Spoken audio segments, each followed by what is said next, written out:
প্রদর্শনীর নামকরণ যখন ও নদীরে, তখন শিল্প বুঝি ছাই নাই বুঝি। হেমন্ত মুখোপাধ্যায়ের সুর ডাকে যেন হ্যামলিনের বাঁশির মতোই।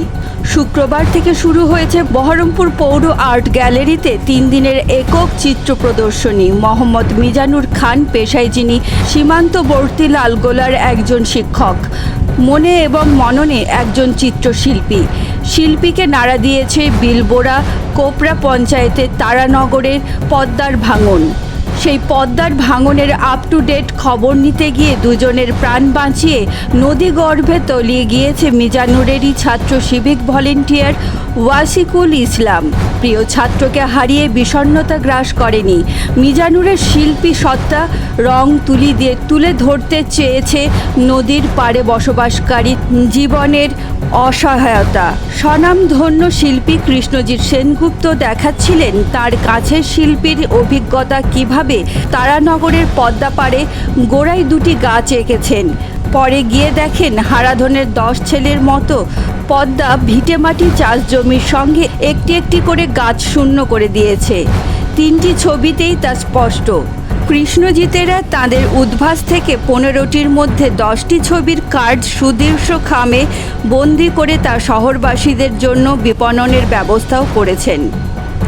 তবে মুর্শিদাবাদের তারানগর হয়তোবা নগর নয়, বহু তারকারই জন্মভূমি। নূরজাহান বেগও জন্মেছিলেন তারানগরেই 1924 সালে। কলকাতা বিশ্ববিদ্যালয়ে কৃতি নূরজাহান অল ইন্ডিয়া রেডিওতে সাংবাদিকতা করেছিলেন। পরবর্তীকালে বঙ্গবন্ধু মুজিবুর রহমানের মন্ত্রিসভায় স্বাস্থ্য ও সমাজ কল্যাণ দপ্তরের রাষ্ট্রমন্ত্রী ছিলেন। 1985 সালে আবার তার নিজস্ব দক্ষতায় একলা এদেশ পত্রিকার বলিষ্ঠ সম্পাদনা করেছেন। প্রদর্শনীতেই পরিচয় হলো অবসরপ্রাপ্ত ডেপুটি কালেক্টর মোহাম্মদ আবুল কাশেমের সঙ্গে। তিনিও মেলাতে পারেন না শৈশবের মনোরম পদ্মার সঙ্গে এখনকার ভয়াল পদ্মার। তিনি যেমন শিল্পীর 1.5 বছর ধরে আঁকার ধৈর্য এবং গ্রামের বিপন্নতাকে সমর্থন করেছেন, শিল্পীর প্রতিবাদ এবং দৃষ্টি আকর্ষণের প্রয়াসকে সমর্থন করেছেন। পাশে দাঁড়িয়েছেন শিক্ষক তথা লালগোলা পঞ্চায়েত সমিতির প্রাক্তন সভাপতি জাহাঙ্গীর মিয়াও। ভাঙন চিত্রের পাশাপাশি নদী প্রবাহের সাউন্ড আলাদা মাত্রা যোগ করেছে। আজ পরিবেশ কর্মী তথা সাহিত্যিক জয়া মিত্র আর মিজানুর বলবেন ভাঙন নিয়ে। আসলে আমার বাড়ি তো লালগোলায়, পদ্মার তীরেই আমার বাড়ি। ছোট থেকে নদী ভালো লাগে। তো ছোটোবেলায় যখন আঁকতাম তখন নদীতে সূর্য ডুবেছে, সূর্য উঠেছে, নদীর পাড়ের যে গাছপালা, ঘরবাড়ি, এগুলো ভালো লাগা থেকে আঁকতাম। তারপরে আস্তে আস্তে যখন বড় হলাম, মানুষের সঙ্গে মিশলাম, তখন নদী পাড়ের যে জীবন যন্ত্রণা, পাড়ের মানুষের যে দুর্দশা, সেটা ছুঁয়ে গেল। রিসেন্টলি আমার একটি ছাত্র সিভিক ভলেন্টিয়ার ছিল। গত বছর যখন ভাঙন কবলিত এলাকায় ও পরিদর্শন করছিল, অনেক মানুষকে সে সরাতে সে নিজেই ঢুকে গেল ভেতরে। এবং আমার এখনও বলছে আমার রং খারাপ হয়ে যাচ্ছে। তার 2 দিন আগে সে আমার বাড়ি থেকে উঠে যায়। আমিও সেই এলাকায় যখন গেলাম, দেখলাম, খোঁজ নিলাম, সেই ছেলেটার আর ডেড বডি পাওয়া গেল না। তার বাড়িতে বোবা বউ, ছোট 2 মেয়ে। তখন মনে হলো আমার ছবি শুধু শখের ছবি যেন না হয়। মনে হলো এই খবর আমার প্রশাসনকে এবং সাধারণ মানুষকে দেওয়া দরকার। আমি তখন ছবিটা আঁকতে শুরু করলাম, সেই ভাঙন সিরিজ। সেটা করতে করতে শামশেরগঞ্জ ছুটে গেলাম। সেখানেও দেখলাম দুর্দশা, মাইলের পর মাইল ভেঙে বড় বড় বাড়ি ঝুলছে। মানুষের একটা বাড়ি তৈরি করতে গিয়ে সারা জীবন চলে যায়, তার স্বপ্ন, স্বাদ, আহ্লাদ সেখানে যুক্ত হয়ে থাকে। সেই বাড়ি যখন ঝুলে যায়, তখন সেই যে নয়নের জলে বুক ভাসে, সেটা আমাকে স্পর্শ করেছিল। সেইখান থেকে আমি নদীর ছবি আঁকতে শুরু করলাম। একটার পর একটা ছবি করতে লাগলাম। মনে হলো যে আমি ছবি এঁকে বিপ্লব ঘটাতে পারবো না সত্যি, কিন্তু এইটা যদি মানুষকে স্পর্শ করে, যদি একটু জাগরণ ঘটে, যদি পদ্মা তীরের মানুষেরা একটু স্বস্তিতে থাকে, সেই জন্য আমি এই কাজগুলো শুরু করলাম। প্রথম কথা, মিজানুর তো আমাদের বহুদিনের পরিচিত শিল্পী বন্ধু, ভাই, এবং ও বরাবরই ওর ছবির মধ্যে একটা সচেতনতা থাকে, সমাজ সচেতনতা, মানুষের প্রতি ভালোবাসা, উদ্বেগ।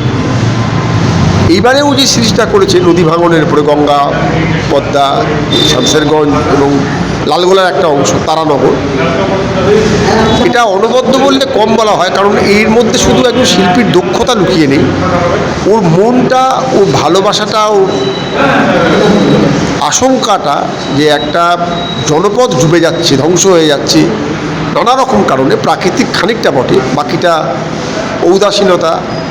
উদাসীনতা এইটাও চমৎকারভাবে তুলে ধরেছে। এবং আমি মনে করি আমাদের দেশে যে সমস্ত শিল্পীরা কাজ করেন তাদের মধ্যে খুব কমজনই এইরকমভাবে কোনো একটা বিষয়কে তুলে ধরতে পারেন। ছবির সৌন্দর্য নিয়ে তারা কাজ করেন, বিশেষ করে নিসর্গের সৌন্দর্য, তার সঙ্গে মানুষের যে জড়িয়ে থাকা সুখ দুঃখটা, সেইটাকে নিয়ে কাজ করতে পারার মতো মানুষ সারা পৃথিবীতেই কম। কিন্তু আমাদের সৌভাগ্য যে বাংলাতে এটা আছে। তো চিত্তপ্রসাদ, জয়নুল আবেদিন, সোমনাথ হোর, দেবব্রত মুখোপাধ্যায় এরা কাজ করে গেছেন। মিজানুর সেই ধারারই শিল্পী এবং তার চমৎকার নিদর্শন এই প্রদর্শনীতে ফুটে উঠেছে। তারানগরেই আমার বাড়ি ছিল, লালগোলা থানার যে তারানগর গ্রাম, সেই গ্রামে আমার বাড়ি ছিল। সে আমার জন্ম তারানগরেই। আমি ওখান থেকে সমস্ত লেখাপড়া শেখা, আমার চাকরি জীবন পুরোটা তারানগরেই কেটেছে। সেই তারানগরে প্রায় আমরা 1993 সালে তখন কিছুটা নন্দের ভাঙন দেখা যায় প্রাথমিকভাবে। মিজানুর একজন, আমরা যতটা জানি, লালগোলার বাসী হিসাবে একজন মানবিক শিল্পী। এবং তার প্রতি এই 3 বছর পরে যখন ভাঙনটা শুরু হয়, তো তারা মিজানুর তারানগরে যায়। যাওয়ার পরে বাস্তবিক যে পরিস্থিতি, যে ভয়াবহ দুর্দশাগ্রস্ত মানুষদের পরিস্থিতি দেখে যে কোনো কারণে হোক প্রাণ কাঁদে এবং সেখানে বসেই কিন্তু ছবি আঁকা শুরু করে প্রাথমিকভাবে। এবং প্রথম দিকে তার সেই নেশার মতোই আঁকাটা শুরু করেছিল। তারপরে সে আঁকতে আঁকতে বিভিন্ন প্রায় 1.5 বছর ধরে যে ভাঙন কবলিত অবস্থা তারানগরে, ভয়ঙ্কর অবস্থা, মানুষের দুর্দশা, এটা উপলব্ধি করার পরে সেই ছবির মাধ্যমে সে কিন্তু সেই তার প্রতিবাদটা যাতে ভাঙন প্রতিরোধ হয়, ওই কর্মকর্তাদের কানে সেই বার্তাটা পৌঁছে যায়, এই উদ্দেশ্যেই কিন্তু মিজানুর খান সেই ছবিগুলো আঁকে। এবং এই এখন বর্তমানে যে এখন প্রদর্শনীর মাধ্যমে সে তুলে ধরার চেষ্টা করছে, লালগোলাবাসী হিসাবে তাদের প্রয়াসকে আমি আন্তরিকভাবে সাধুবাদ জানাই। তার মানবিক দৃষ্টিকোণটা আমাদের অত্যন্ত ভালো লাগে। ভয়ঙ্কর পরিস্থিতি, আমরা যে সময় তারানো ছোটোবেলায় দেখেছি, সে স্নিগ্ধ পরিবেশ, পদ্মা নদী আমাদের ওখান থেকে তারানো গ্রাম থেকে কমপক্ষে 1.5-2 কিলোমিটার দূরে ছিল সেই সময়। সেই আমরা নদীর কাছাকাছি বেড়াতে যেতাম, সে যে আবহাওয়া পরিস্থিতি সেটা অন্যরকম। এখনকার তারানো যে পরিস্থিতি, সে ভয়ঙ্কর, সে একদম বাড়ি ঘর জমি জমা নেমে এখন ভীষণ দুর্দশাগ্রস্ত অবস্থা তারানগরে। সে আকাশ পাতাল তফাৎ। সেই তখনকার যে পরিবেশ, স্নিগ্ধ পরিবেশ, এখনকার পরিবেশ হাহাকার পরিবেশ সম্পূর্ণ আলাদা। নদী ভাঙন আমাদের একটা জ্বলন্ত সমস্যা। এটা শুধু লালগোলা নয়, লালগোলা, শামশেরগঞ্জ এবং মুর্শিদাবাদের একটা বিস্তীর্ণ অঞ্চল জুড়ে এই সমস্যাটা আছে।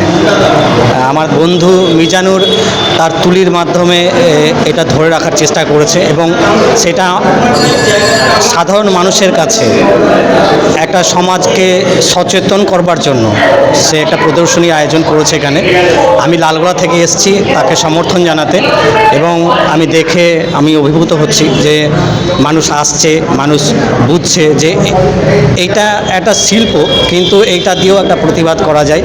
এই প্রতিবাদের সাথে আছি এবং আমি মনে করছি যে এই প্রতিবাদ আরও আগামীতে আরও অনেক মানুষের কাছে ছড়াক, আমরা আরও একটু সচেতন হই এবং নদী ভাঙন তার ফলে আমাদের যে জনমানুষ বিপন্ন সেটা মানুষের কাছে পৌঁছোক, সরকারের কাছে পৌঁছোক।